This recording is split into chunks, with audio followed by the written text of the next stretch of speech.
I kind of accidentally fell into an area of expertise I didn't expect. How to help a child with selective mutism.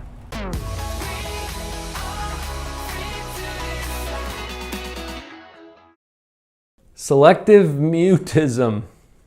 Probably a definition is going to help first. If you found this video, either you were looking for this or you subscribed to our channel, and thanks for that. Selective means when I want to, and mutism means I don't talk. Okay, so that's going to help. This can be a really frustrating situation. Selective mutism typically are kids who can talk. They have all of the language skill and ability that's necessary to communicate, but they choose not to talk in certain settings. I use the word choose very carefully because this is a complicated dynamic that has at least 3 components to it that I will share with you here. But this is frustrating for parents or for teachers to see that this kid can talk but doesn't talk in certain settings. Now, what are the 3 components that add to this?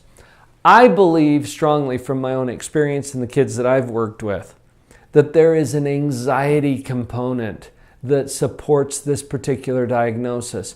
What I mean by that is it develops almost like a phobia does.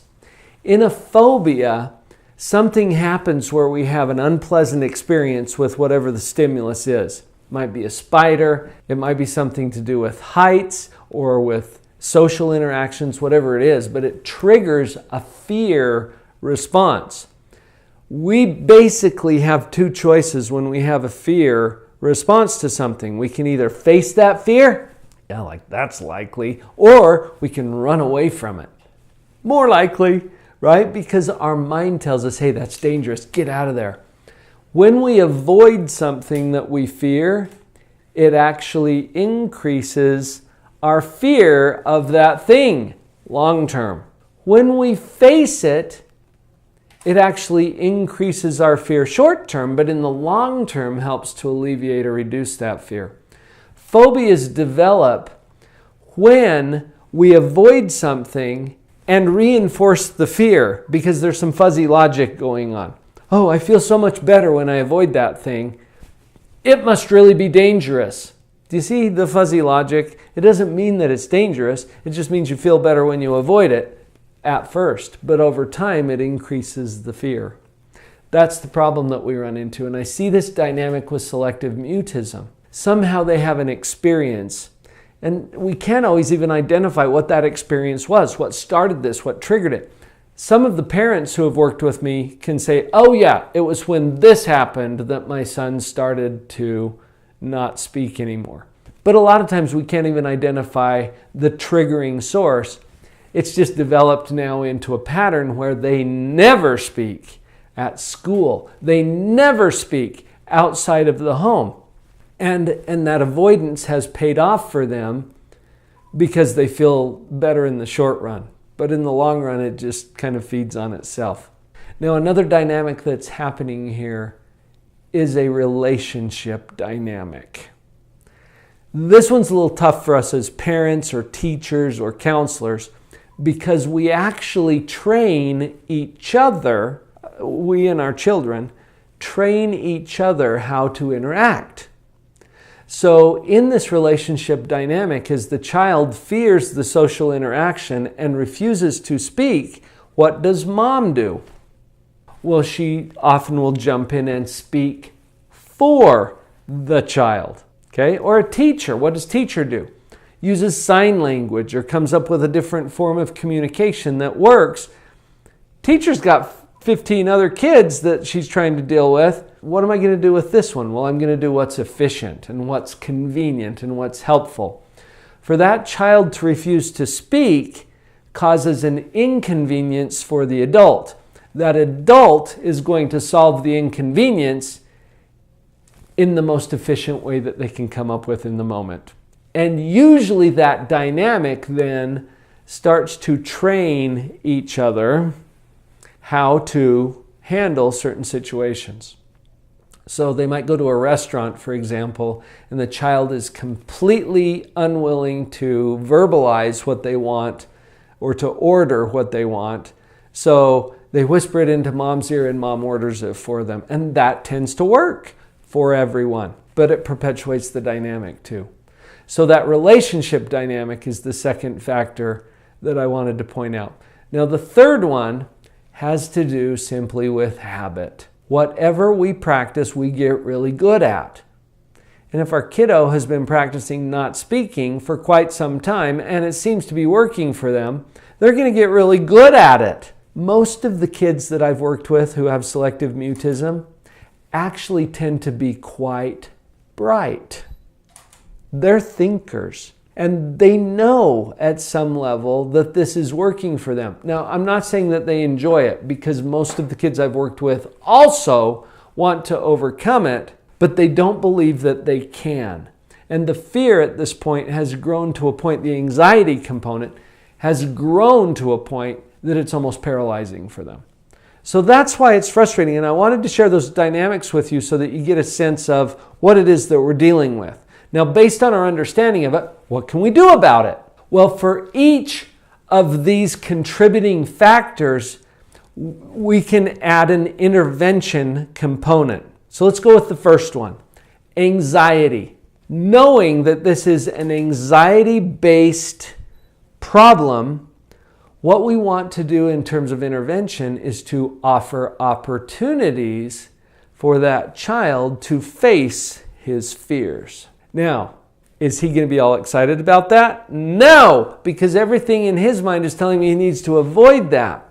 What it comes down to is an approach avoidance conflict. We experience this all the time as adults too, where you really want something, that's the approach draw, but there's all kinds of costs or difficulties or hard things about that. That's the avoidance part of the dynamic.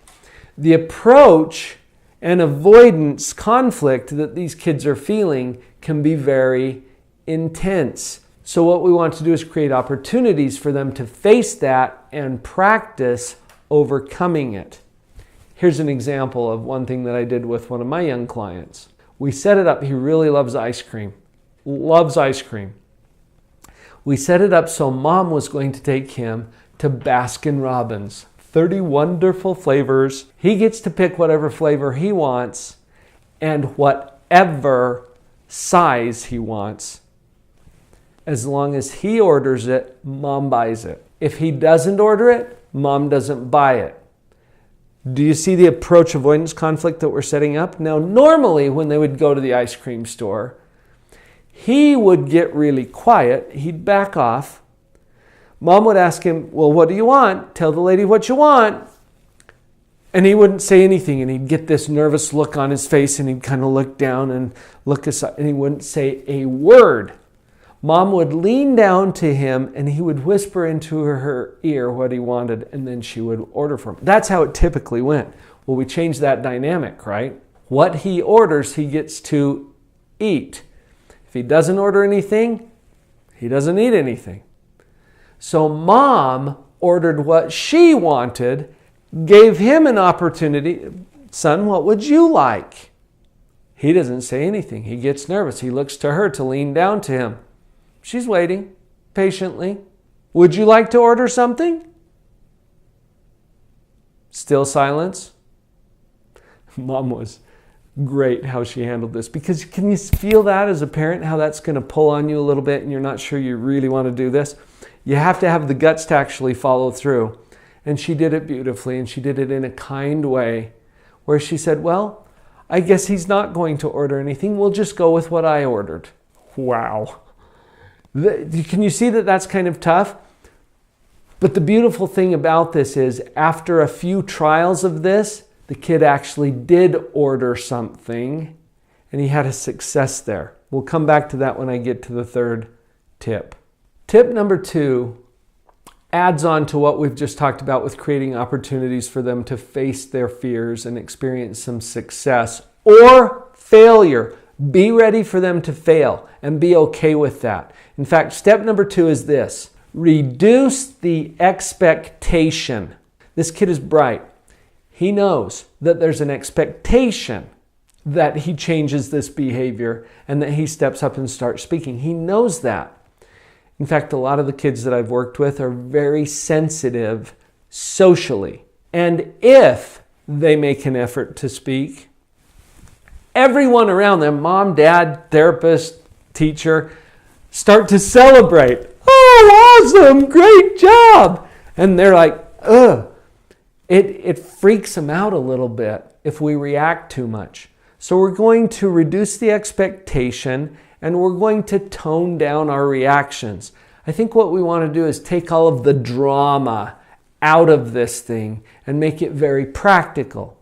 You can order ice cream or not. Either way is fine with me. So the expectation comes down and then the reaction comes down too. Kid orders the ice cream. I want a chocolate, single. Instead of saying, oh, nice job, sweetie. That probably works against us in this case. Simply continue business as usual and allow the consequence to happen. This is powerful based on what I know about the psychology that's going on with these kids. So we're not going to do a whole lot of celebration. Reduce the expectation and the response to that. Going right along with this is to remove the rescuing. And not in a dramatic way. I'm not going to order for you anymore. No, it's simply you can order or not. Either way is fine. And you get to have whatever you order. Any questions? And I love that little, any questions? Because it's just like, hey, I know what I'm doing here. Okay? And we take the drama down. So we're not going to rescue, but we're not going to do that in a dramatic way, if that makes sense to you. Now, tip number 3.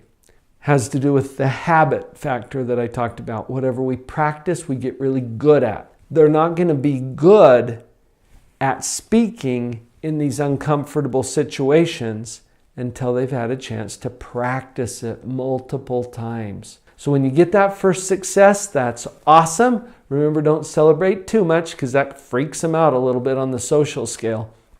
Simply matter of fact, business as usual. Let the consequence do the teaching. Maybe connecting with a little empathy helps too. Well, after you leave the ice cream shop, well, son, how did that feel? I was nervous, whatever. Well, I think you did a great job. Nice, we'll try it again tomorrow or in a day or two or whatever it is, but you need to repeat the practice. Practice, practice, practice. That's tip number 3. Get the practice reps in because that's what's going to build the confidence. I'm so glad that you're here. If this is your first visit to Live on Purpose TV, please subscribe. We'd love to have you back.